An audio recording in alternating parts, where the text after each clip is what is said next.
السلام علیکم۔ اعوذ باللہ من الشیطان الرجیم، بسم اللہ الرحمن الرحیم۔ یا ایھا الذین آمنوا کتب علیکم الصیام کما کتب علی الذین من قبلکم لعلکم تتقون۔ قرآن مجید میں ارشاد ہو رہا ہے کہ اے ایمان والو، تم پہ روزہ اسی طریقے سے فرض کیا گیا ہے جس طریقے سے گزشتہ امتوں پہ فرض کیا گیا تھا، لعلکم تتقون، تاکہ تم صاحب تقوی ہو جاؤ، لعلکم تتقون کی منزل تک پہنچ جاؤ۔ سرزار محترم، یہ ماہ مبارک میں پروردگار نے جو فرض قرار دیا ہے وہ روزہ ہے۔ روزہ جو ہے دیگر ایام میں بھی ہے لیکن فرض نہیں ہے، لیکن اس مہینے میں روزہ فرض ہے۔ یہی روزہ ہے کہ آپ اگر اس کا فلسفہ دیکھیں تو بہت سے فلسفے ہیں، دنیاوی بھی فوائد ہے۔ انسان کے اندر جو ہے استحکام پیدا ہوتا ہے، انسان کے اندر جو ہے صبر کا مادہ پیدا ہوتا ہے، انسان جو ہے اس روزے کی وجہ سے روزے قیامت کی بھوک اور پیاس کو یاد کرے۔ اس روزے کی وجہ سے کہ جب انسان جو ہے بھوکا اور پیاسا رہے گا تو پھر یہ سوچے گا کہ وہ افراد کہ جو دولت مند ہے، ثروت مند ہیں، بہترین محل میں رہ رہے ہیں اور جو دل چاہے احساس ہوگا کہ وہ غریب کی جو فٹ پاتھ پہ، راستے میں، جھوپڑیوں میں سو رہے ہیں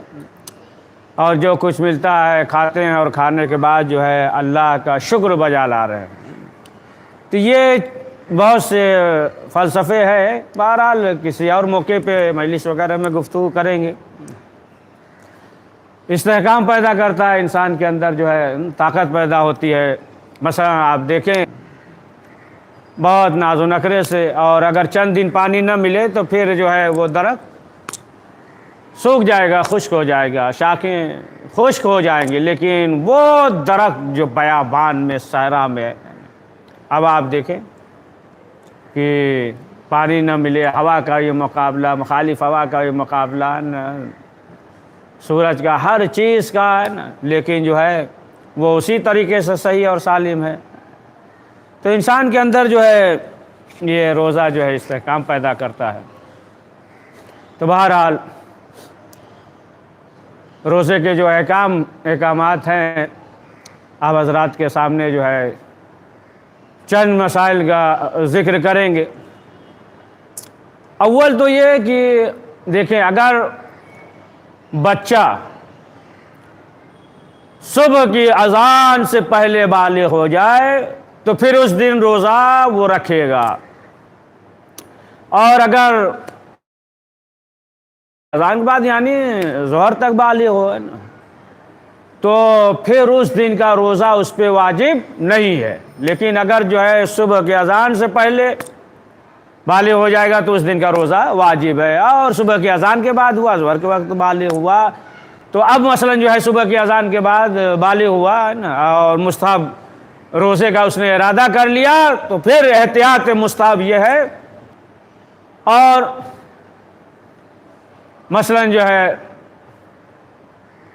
مثال کے طور پہ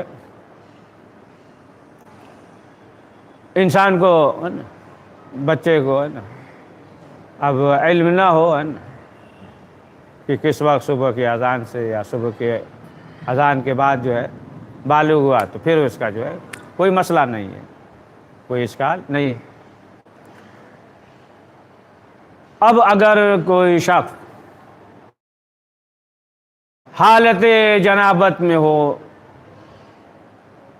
جنوب ہو گیا ہو، اس پہ غسل جنابت واجب ہو، اور اس کا جو ہے مصمم ارادہ ہو کہ سو جائیں گے تو صبح کی اذان سے پہلے جو ہے 2 بجے یا 3 بجے مثلا غسل واجب ہے، اب اس نے سوچا کہ ہم جو ہے 1 گھنٹہ سوئیں گے اور بیدار ہو جائیں گے، اسے یقین ہے کہ 1 گھنٹے میں جو ہے وہ جاگ جائے گا، یا الارم وغیرہ لگا لیا کہ 1 گھنٹے میں جاگ جائیں گے، مصمم ارادہ ہے کہ اس کے بعد جو ہے غسل کریں گے، تو اس یقین کے ساتھ کہ اٹھ جائیں گے 1 گھنٹے میں، ہے نا، الارم لگا دیا یا جو چیز بھی، اور مصمم ارادہ ہے کہ غسل بھی کریں گے، لیکن اب جو ہے سو جائے تو صبح کی اذان تک بیدار نہ ہو، یعنی اسے یقین تھا کہ اٹھ جائے گا صبح کی اذان سے پہلے، اس کا ارادہ، تو پھر اس کا روزہ جو ہے صحیح ہے۔ لیکن جو اگر معلوم ہو کہ اگر سو گئے تو پھر اٹھ نہیں پائیں گے، تو پھر اسے چاہیے کہ وہ جو ہے غسل کر لے، غسل کرنے کے بعد جو ہے وہ سوئے، یا مثلا جو ہے اس کا یہ ارادہ ہو کہ ہم جو ہے اٹھ جائیں گے صبح کی اذان سے پہلے، لیکن جو ہے غسل کی طرف متوجہ نہ ہو، اس کا کوئی ایسا ارادہ نہ ہو غسل کا اس طریقے سے، اور پھر جو ہے وہ سویا رہ جائے گا، کوئی ایسا ارادہ نہیں ہے، تو پھر قضا رکھے گا اور کفارہ بھی دینا پڑ جائے گا، اس پہ جو ہے بھی دینا پڑ جائے گا، اس پہ جو ہے واجب ہو جائے گا۔ تو سلسلے سے اگر روزہ رکھ رہا ہے 60 روزہ، کہ مثلا جو ہے جان بوجھ کر روزہ نہیں رکھا، جان بوجھ کر جو ہے کوئی ایسا کام کیا کہ جو روزے کو باطل، پے در پہ رکھے نا، اس کے بعد جو ہے پے در پہ روزہ جو ہے رکھے، سلسلہ وار، اگر فاصلہ ہو جائے تو کوئی حرج نہیں، لیکن پے در پہ روزہ رکھے، لیکن 31 دن جو ہے مسلسل رکھے گا، اور یہ بھی ذہن میں ہو کہ کوئی ایسی چیز جو ہے نا درمیان میں تو نہیں ہے کہ جس کی وجہ سے روزہ ہے نا حرام ہوگا، نہیں رکھنا پڑے گا، یا بقرعید یا اس طریقے سے، تو وہ بھی کفارے کے طور پہ جو ہے 31 دن رکھے گا مسلسل، اور پھر اس کے بعد جو ہے پے در پہ وہ روزہ رکھے گا۔ اور اگر روزے دار کو یہ معلوم ہو کہ ہم جو ہے ایسی جگہ جائیں گے، فلاں جگہ جائیں گے، تو مثلا جو ہے دوست ہیں یا جو بھی ہے، معلوم ہوا کہ وہ جو ہے زبردستی جو ہے نا روزے کو باطل کرائیں گے، زبردستی جو ہے کھلائیں گے، حلق میں ڈال دیں گے، تو پھر انسان جو ہے ایسی جگہ نہ جائے، پھر احتیاط کرے ایسی جگہ جانے سے، جس کی وجہ سے اس کا روزہ جو ہے باطل ہو جائے گا۔ تو اب جو ہے روزے کے سلسلے سے انشاءاللہ جو ہے پھر گفتگو کریں گے، اب کچھ دیگر مسائل کی طرف متوجہ ہو جائیں ہم اور آپ، کہ نماز کے سلسلے سے اب جو ہے قیام کے لیے تکبیرۃ الاحرام کہا، تو جو تکبیر کہی ہے، تو تکبیر کہنے سے پہلے اور اس کے بعد جو ہے تھوڑی دیر کھڑا ہونا واجب ہے، تاکہ جو ہے انسان کو یقین ہو جائے کہ تکبیر جو ہے قیام کی حالت میں کہی ہے۔ ایسا نہیں کہ مثلا جو ہے بیٹھا ہوا ہے اور اٹھ رہا ہے، اٹھتے اٹھتے جو ہے معلوم ہوا کہ اٹھتے اٹھتے بس جو ہے اس نے تکبیر کہہ دی، نہیں، اس سے پہلے جو ہے کھڑا ہونا واجب ہے، تاکہ یقین اطمینان ہو جائے کہ تکبیر جو ہے قیام کی حالت میں کہی ہے۔ دیکھیں یہ جو تکبیر ہے اللہ اکبر کہتے ہیں، تو یہ سمجھ لیجئے کہ ایک طرح سے یہ بریک ہے کہ انسان جو ہاتھ اٹھائے تو ابھی نیچے نہیں جائے گا، تو بہرحال یہ تو اپنی طرف سے ایک جملہ کہہ دیا۔ تو تکبیر کہتے وقت جو ہے انسان کا بدن جو ہے ساکن ہو، یعنی سکون کی حالت سے خارج نہ ہو۔ اگر جو ہے تکبیر اس طریقے اس حالت میں کہہ رہا ہے تکبیرۃ الاحرام کہ اس کا بدن سکون کی حالت سے خارج ہے، تو پھر اس کی تکبیر باطل ہو جائے گی، یعنی بدن جو ہے ساکت ہو پھر جو ہے وہ تکبیر کہے۔ اب مثلا جو ہے تکبیر کہنے کے بعد جو ہے شک کرے نمازی کی صحیح طریقے سے تکبیرۃ الاحرام کہی ہے یا نہیں، تو اب وہ آگے کچھ پڑھا ہو یا آگے کچھ نہ پڑھا ہو، اسے چاہیے کہ وہ اپنے شک کی پرواہ نہ کرے۔ اگر یہ شک ہو کہ تکبیر کہی ہے یا نہیں، شروع کر دیا، قرار شروع کر دیا ہو، تو پھر اسے چاہیے کہ وہ اپنے شک کی پرواہ نہ کرے۔ تو قیام یہ ہے کہ دونوں پاؤں زمین پہ ہو، دونوں پاؤں زمین پہ ہو، نہ یہ احتیاط واجب ہے۔ لیکن اگر بدن کا بوجھ، وزن اگر ایک پاؤں پہ ہو تو کوئی اشکال نہیں ہے، ایک پاؤں پہ ہے تو پھر کوئی حرج نہیں ہے نا، مستحب ہے کہ بدن کا بوجھ دونوں پاؤں پہ ہو، لیکن اگر ایک پاؤں پہ ہے تو پھر کوئی حرج نہیں ہے۔ دیکھیے اگر جو ہے قیام کے بعد اگر نمازی رکوع کرنا بھول جائے، سجدے میں جائے، سجدے تک پہنچے، اسے یاد آ جائے کہ رکوع نہیں کیا، تو پھر ضروری ہے کہ سیدھا کھڑا ہو جائے، یعنی جھکنے کی حالت میں رکوع نہ بجا لائے نا، کہ مثلا سجدے کے لیے جھکا اور پھر جو ہے تھوڑا سا اٹھ گیا اور رکوع ہو گیا ہے نا، جھکا اور تھوڑا سا اٹھ گیا رکوع نہیں، سیدھا کھڑا ہو جائے، یہ کافی نہیں ہے، سیدھا کھڑا ہو جائے اور کھڑا ہونے کے بعد جو ہے وہ رکوع بجا لائے۔ اب اگر جو ہے پیشانی زمین پہ رکھ دیا ہو، سجدگاہ پہ رکھ دیا ہو، جس پہ سجدہ کرنا درست ہو، اسے یاد آ جائے، تب بھی ہے نا اسے چاہیے کہ وہ جو ہے پلٹ جائے، سیدھا کھڑا ہو جائے اور اس کے بعد جو ہے رکوع بجا لائے۔ لیکن اگر دوسرے سجدے میں یاد آئے کہ رکوع نہیں بجا لایا تو پھر اس کی نماز باطل ہو جائے گی، اگر دوسرے سجدے میں اسے یاد آ جائے۔ اب بہرحال مستحبات میں سے ہے نا کہ جب کھڑا ہو تو ہاتھ جو ہے رانوں پہ ہو نا، نگاہ جو ہے سجدگاہ کی جگہ پہ مذکور ہو، پاؤں کے درمیان جو ہے 3 پھیلی ہوئی انگلیوں سے لے کر ایک بالش تک کا فاصلہ ہو، عورتیں تو پاؤں ملا کر ہے نا، مرد ہے تو وہ جو ہے فاصلہ ہو، اور اگر اس طریقے سے کھڑا ہو، پاؤں وغیرہ کو پھیلا کر اس طریقے سے کھڑا ہو کہ اگر لوگ دیکھیں تو پھر یہ نہ کہیں کھڑا ہے نا، کھڑا ہونا صادق نہ ہے، تو پھر اس کی نماز باطل ہے۔ تو جب سجدے میں جائے تو مستحب یہ ہے مرد کے لیے کہ پہلے ہتھیلی کو زمین پہ رکھے اور اس کے بعد جو ہے گھٹنوں کو زمین پر رکھے۔ یہ بھی مستحب ہے کہ ہاتھ کی انگلیوں کا سرا جو ہے روبہ قبلہ ہو، اور کان کے پاس جو ہے اپنی ہتھیلیوں کو زمین پر، بائیں پہلو جو ہے ران پہ بیٹھے بائیں، اور دائیں پاؤں کے تلوے کی کیونی کو زمین سے نہ لگایا نا، کیونی کو اپنے پہلو سے جدا رکھے، اور جو ہے سجدے میں درود پڑھے محمد اور آل محمد پہ، طولانی سجدہ کرے، یہ مستحب ہے۔ دیکھیں طولانی سجدہ ہے نا، بہرحال فرادہ نماز پڑھ رہا ہے، اگر با جماعت ہو رہی ہو تو بہرحال اس کے جو ہے آداب الگ ہے، اس کے لیے یہ ہے کہ جتنا جلدی ہو سکے کرے، معلوم نہیں کون کس مشکلات میں مبتلا ہے، مریض ہے، کتنی دیر تک جھک سکتا ہے، کتنے دیر تک جو ہے اس کا وضو برقرار رکھ سکتا ہے، اپنے آپ پہ کنٹرول کر سکتا ہے، دیگر جو ہے پریشانیاں کوئی مشکلات ہیں کہ جھکنے میں یا تمام دیگر چیزیں، تو بہرحال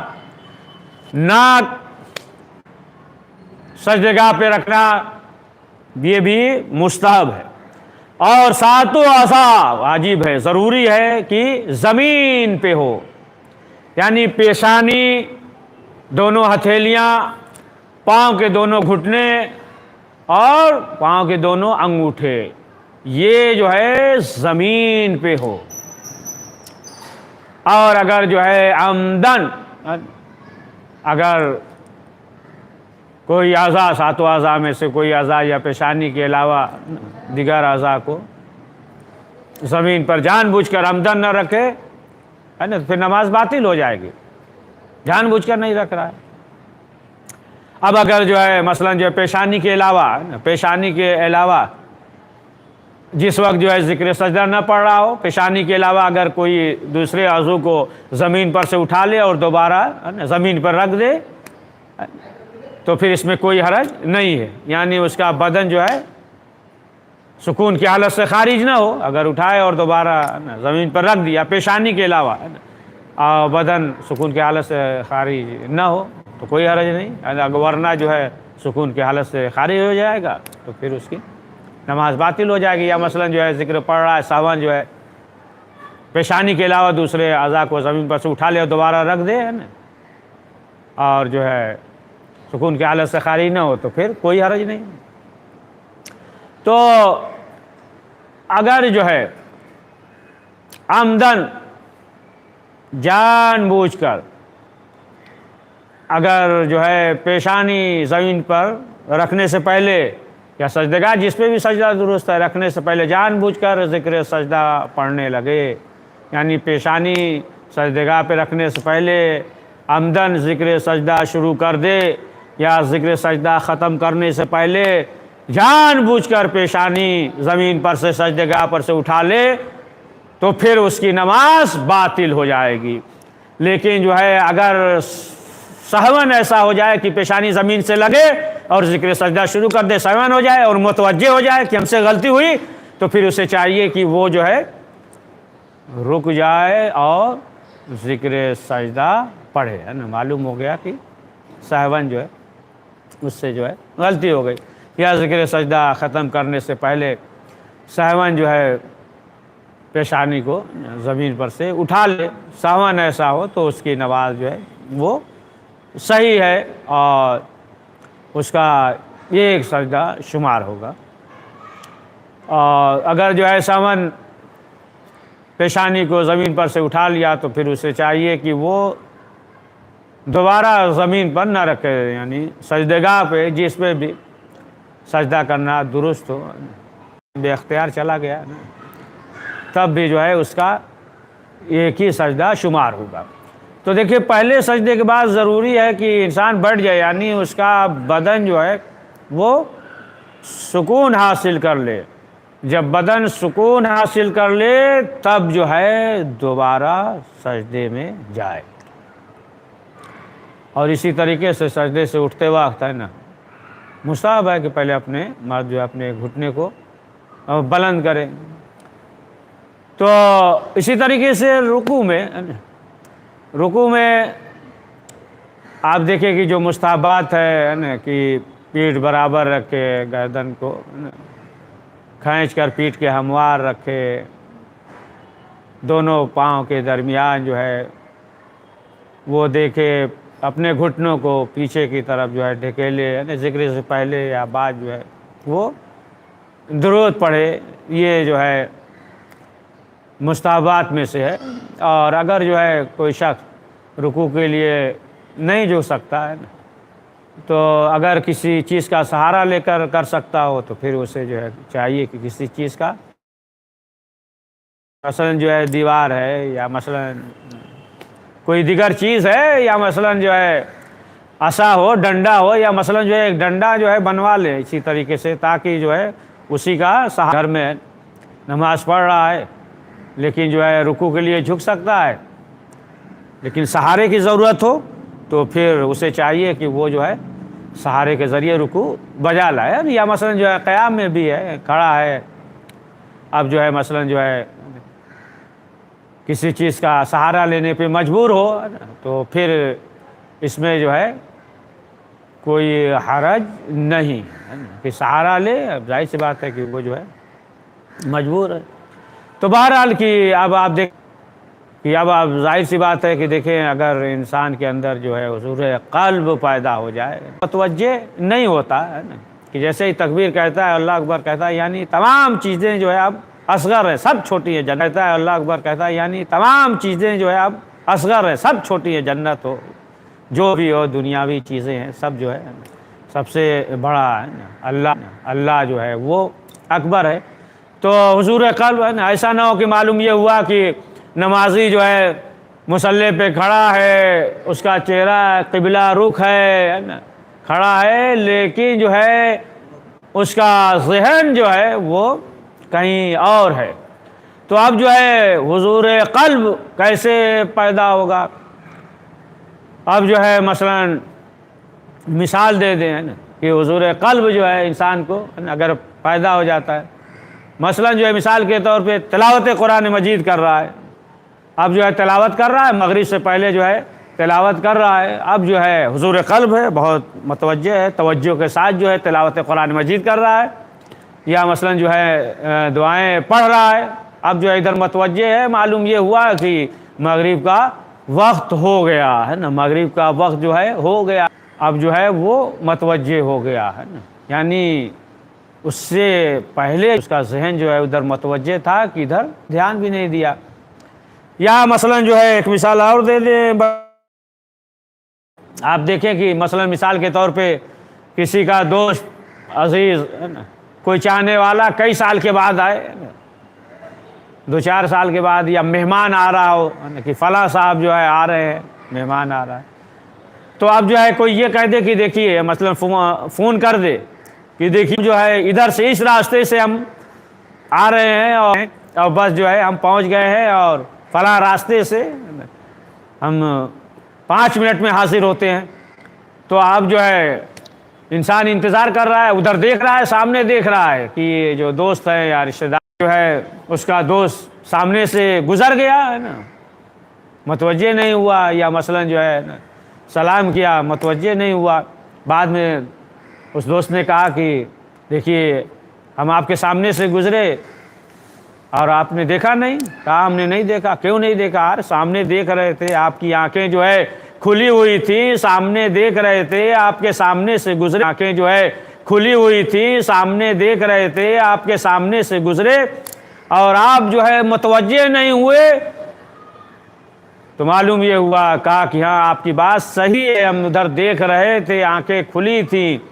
لیکن جو ہے ہم کسی اور کا انتظار کر رہے تھے، یعنی ہمارا دوست آ رہا تھا کہ ہماری نظریں جو ہے ادھر ہی جمی ہوئی تھی، ہمارا ذہن جو ہے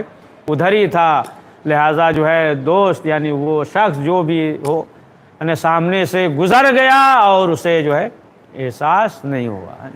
تو اسی طریقے سے اگر جو ہے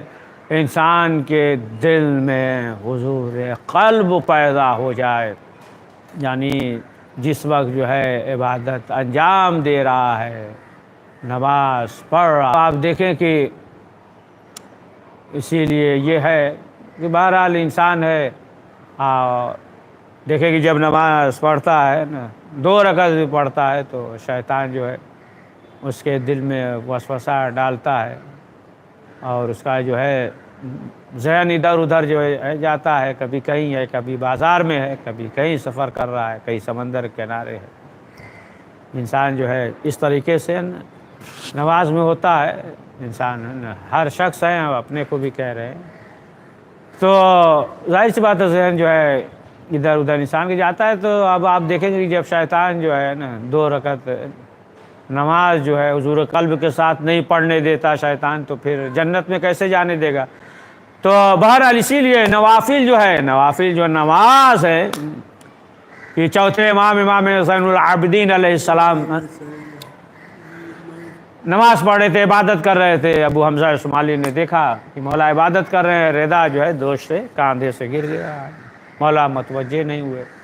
نماز کے بعد جو ہے ابو حمزہ شمالی نے کہا کہ مولا جب آپ نماز پڑھ رہے تھے